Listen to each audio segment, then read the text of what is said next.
number 39 on the attendance list, and my student batch number are 237-10108. So, in this video, I will explain about the material from the Introduction to English Linguistic course. More precisely about the concept of language. And I will explain about what language is, the function of language, language overview, language definition, language science, and the type of language. The last is language and communication. So, let's get straight to the explanation.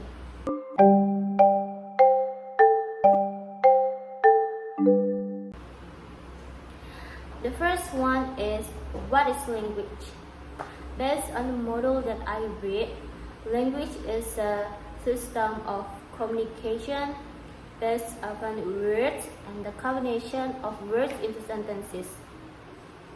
Language can also be interpreted as a fundamental aspect of human in communicating to convey thought, ideas, emotion, and many more.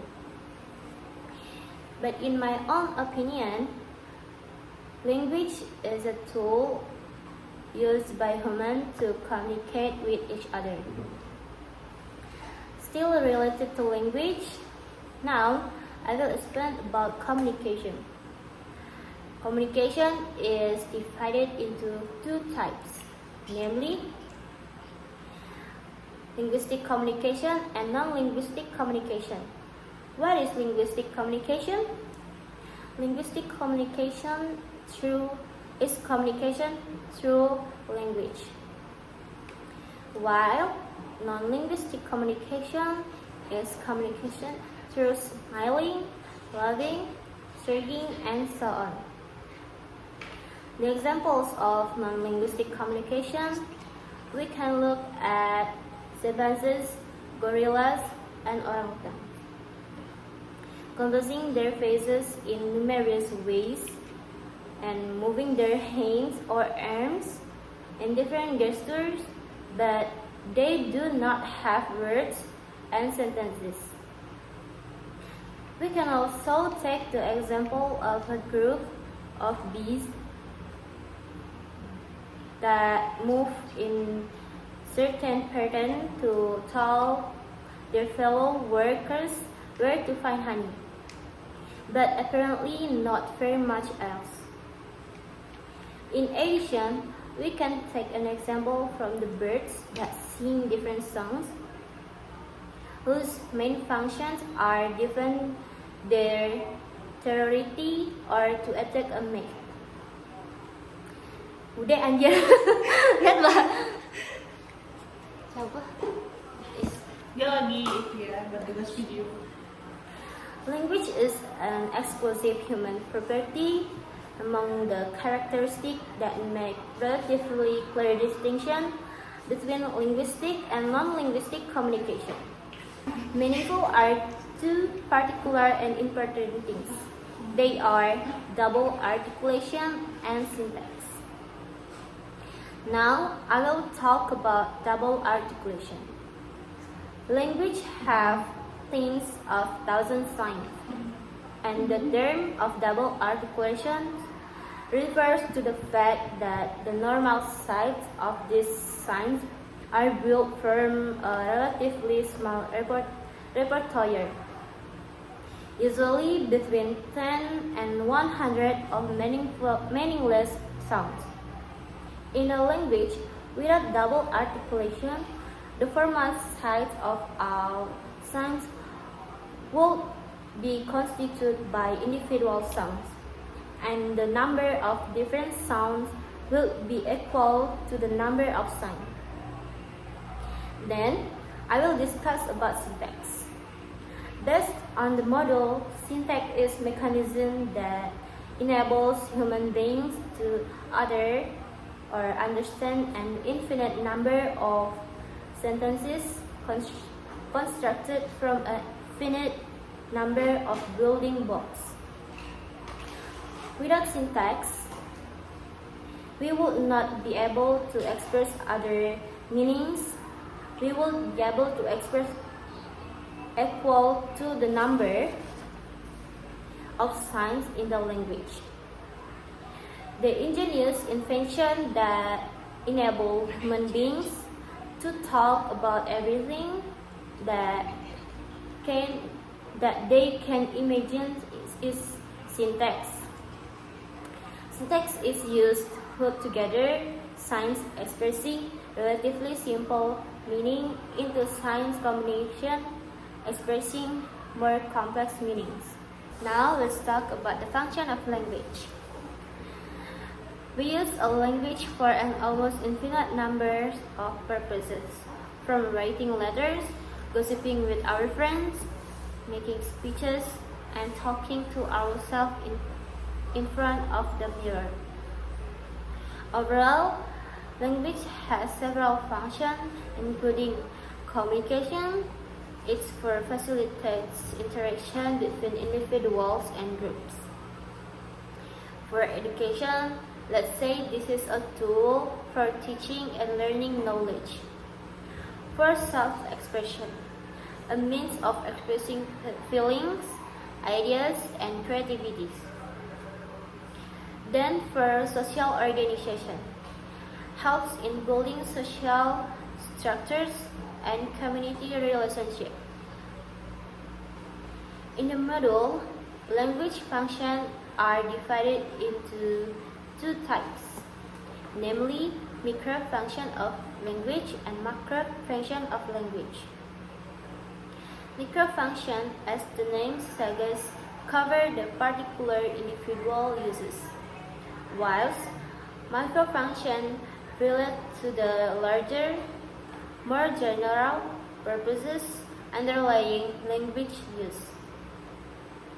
Now, let's begin by looking at some of the micro functions of language. First is for release nervous or physical energy or physiological function. This may seem a rather trivial function, but in fact, a good deal of language use has a physiological purpose. The physiological function refers to the biological processes and mechanisms that enable living organisms to maintain life and perform various activities. Second is purposes of sociability or pedagogic function. Pedagogic function refers to communication that serves social purposes rather than conveying specific information. It helps establish or maintain social relationships and can including greetings, small talk, and expressing self-politeness. Linguist stories make it clear how important the pedagogic use of language is in creating and maintaining social links. Third is for provide a record or recording function. This is a more obviously serious use of language than the previous two, although not necessarily more significant even so. We are constantly using language to record things we wish to remember. It might be a short-term record, as in a shopping list or a list of things to do, or a long-term record as a diary or history of some kind. Third is for identify and classify things or identifying function. Language not only allows us to record but also to identify with considerable precision an enormous array of objects and events. Without which it would be very difficult to make sense of the world around us. Learning the names of things allow us to refer quickly and accurately to them. It gives us a power over them. Fifth is for an instrument of thought or reasoning function. All of us have a running commentary going in our heads during our waking hours. The reasoning function of language refers to its role in facilitating logical thought and problem solving. A common view of language is that it is merely a tool of thought. In other words, that we have ideas forming in our minds for which we need to find the appropriate expression of these ideas. Sixth is for means of communicating ideas and feelings, or communicating function. This is probably the select first as the principal purpose of language, and clearly it is an extremely important function. But as we have just seen, the relationship between language and meaning can be problematic. Communication is a two-way process. In the one hand, we need to be able to use language to express ourselves to others, and conversely, we need it in order to understand what they are communicating to us. There are, of course, a variety of reasons which may prompt the act of communication. We use language for requesting, informing, ordering, promising, and reprimanding, to mention just a few. In all these cases, we would say that language is being used to perform certain speech acts, or more specifically, the direct speech act. Eight is for give, delight, or pleasure function. There are various kinds of pleasure which we derive from language. At the simplest level, there is the sheer enjoyment of sound itself and the melody of certain combination of sounds.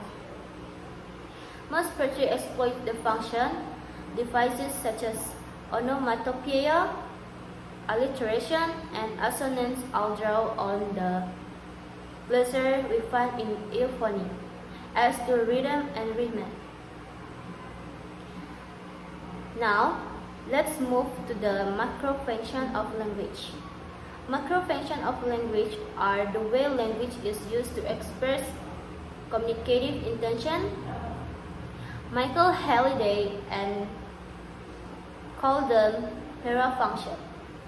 A meta function is one of which is capable of describing one or more other function. Therefore, the macro function of language are as follows. First is for idential function. This function means organize, understand, and express our perception of the world and of our own consciousness. The additional function that is that function in which we conceptualize the world for our own benefit and that of others. In a sense, we bring the word into being linguistically.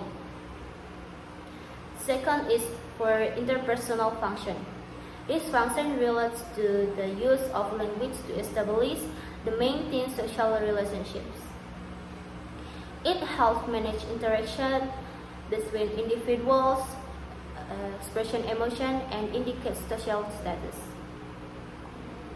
Third is for predict function. It means the ability to bring the world into being as an area of play. This function focuses on the message as well as the way the message is communicated. Third is for textual function. These functions relate to our ability to writing, to construct text out of our utterance and writings. We can see it as using language to bring text into being. When we speak or write, we don't normally confine ourselves to single phrases or sentences. We string these together to make a connected sequence. Next to the language overview. Language is one of the most wonderful gift given by God to humanity. Language reflects both the individual characteristic of a person as well as the beliefs and practices of his or her community. Languages are rule-governed systems which are made of signs. So far, an outsider to learn the language of a community, he or her must learn which signs are meaningful and which are not. The next discussion is the definition of language. Language is fundamentally a system of communication that enables individuals to express thoughts, convey emotion, and share information. It serves as a medium for interaction, allowing people to articulate their needs and desires, engage in discussion, and build relationships. The primary purpose of language is to facilitate understanding among individuals within a community. Languages consist of several key components, including phonetic or sounds, phonology or sound systems, morphology or word information, syntax or sentence structure, and semantics or meaning, and pragmatics or contextual use. Each component plays a vital role in how language is constructed and understood, contributing to the richness and complexity of communication. Languages can be categorized into various types, including natural language or like English, Spanish, and Mandarin, constructed language like Esperanto, and programming language like Python or Java. Natural language evolved originally within communities, while constructed language are international, created for specific purposes such as facilitating international communication. Language is deeply intertwined with culture. It reflects the values, beliefs, and practices of a community. Through language, cultural identity is expressed and preserved, as it encompasses unique idioms, expression, and storytelling traditions. The relationship between language and culture is reciprocal. Language influences cultural perceptions, while culture shapes linguistic development. Languages are dynamic and constantly evolving. Historical linguistic studies how language changes over time, influenced by social, political, and technological factors. New words emerge, meaning shift, and grammatical structure adapt, reflecting the changing needs of speakers. This evolution highlights the fluid nature of language as it responds to human experience. There are approximately 7,000 languages spoken worldwide, showcasing a remarkable diversity. This linguistic variety can be seen in dialects, accent, and regional variation. While some languages have millions of speakers, others are endangered, highlighting the need for preservation, effort to protect linguistic heritage and cultural identity. Research in linguistic and cognitive science investigates the relationship between language and thought.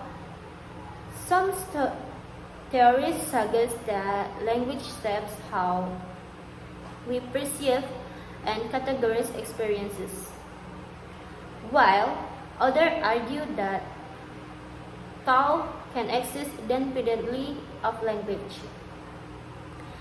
This interplay raises important questions about the nature of human cognition and the role of language in shaping reality. Move to the next topic, language sign. The most basic convention of any language community is the acceptance of a set of signs that convey meanings. These signs could be sounds or words or punctuation marks on a page or even silence in a conversation. Any of these things is able to carry meaning. To be successful, signs work on two different levels. First, signs indicate the phonic or graphic or visual elements, the physical medium that gives a language form. And then, on the second level, the signs portray the message itself, which indicates a particular meaning. To give a quick illustration of this its duality inherent in language signs, consider the words goose. The alphabet letters represent particular sounds within the American English language system. Then, for the second level, the letters work together to create the word goose, which represents the meaning in the sign conveys, the concept of the certain kind of bird. The sign of language can come through almost any sensory channel. Sounds like words or music, sights like a page of text, or even physical movements like dance. Braille provides an example of signs conveyed through thought. The next topic is types of language signs. The sign within a language that convey meaning can be either arbitrary or iconic. An arbitrary sign doesn't possess an inherent connection with its meaning. For example, in American English, the word for the object that can open or close a large opening in a wall is called a door. The fact that this word varies from one language to another shows it is arbitrary. Nothing in the word door indicates an interesting doorness or the state of being a door. We only learn what this word means through our own individual experiences with other speakers, through reading the word, or through being taught in particular language. Even words that we consider onomatopoeic or imitation of the actual sounds, like the crash of a box hitting the floor or the ding of a bell, are arbitrary within a culture, though we might at first expect them to be the same across all cultures. This illustrates just how closely a culture and its language are linked. What seems to be an objective and literal recording of sound is really the representation of cultural perspective. For instance, the sound a turkey makes is gobble gobble when represented in American English, glu glu glu in Portuguese, and crow crow crow in Albanian. Or think about call of a crow heard in the United States. In France, the same bird will make a croak croak song. In Sweden, a crack cracks.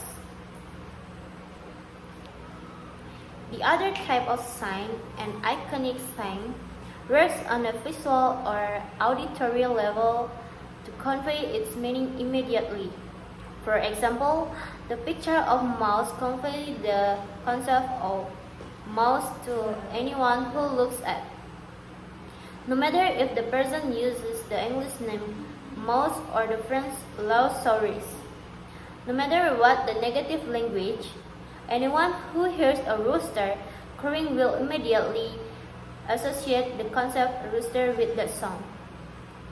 We don't have to learn an arbitrary connection between these iconic signs and the concept they represent. Remember that arbitrary signs carry meaning through convention, through habit or accepted usage. That is, a group of individuals who regularly communicate with each other. A language community will begin using a particular sign to present a particular concept and then continue to use the sign consistently to convey that particular meaning. Recognizing the role that convention play within a language is crucial. Without convention, language wouldn't exist. Now we move to the last topic, language and communication. Language is foremost a means of communication, and communication almost always takes place within some sort of social context. This is why effective communication requires an understanding and recognition of the connection between the language and the people who use it. These connections are complex.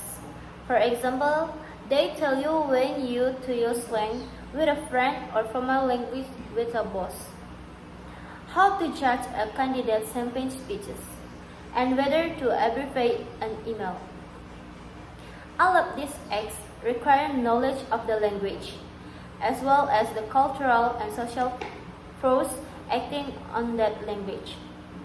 As you work through this textbook, you will study these various forces, especially as they function within the United States. Social context is a major factor that drives our language choices. For example, consider the language you might have used in an interview situation, perhaps with a prospective employer or college admissions officer. If you are like many other people, in the interview you probably were as much concerned with how you spoke as with what you actually said. You may have practiced sounding confident, for instance, or intelligent, so that you would make a good impression during the interview. We make decisions every day or have decisions made about us by other people. Based on the language we use, we frequently evaluate a person's education, socioeconomic level, background, honestly, friendliness, and numerous other qualities by how that person speaks.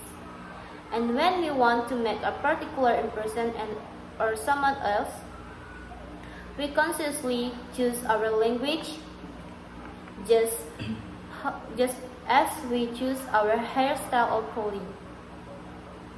Language is integrally intertwined with our notions of who we are on both the personal and the broader societal levels.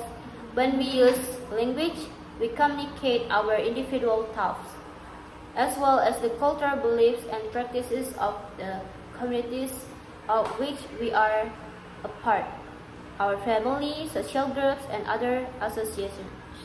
Actually, language is divided into three types. The first one is first language.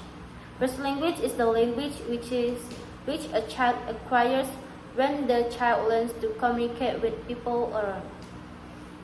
The language that is taught or used for the communication by someone's mother is the first language to his or her child.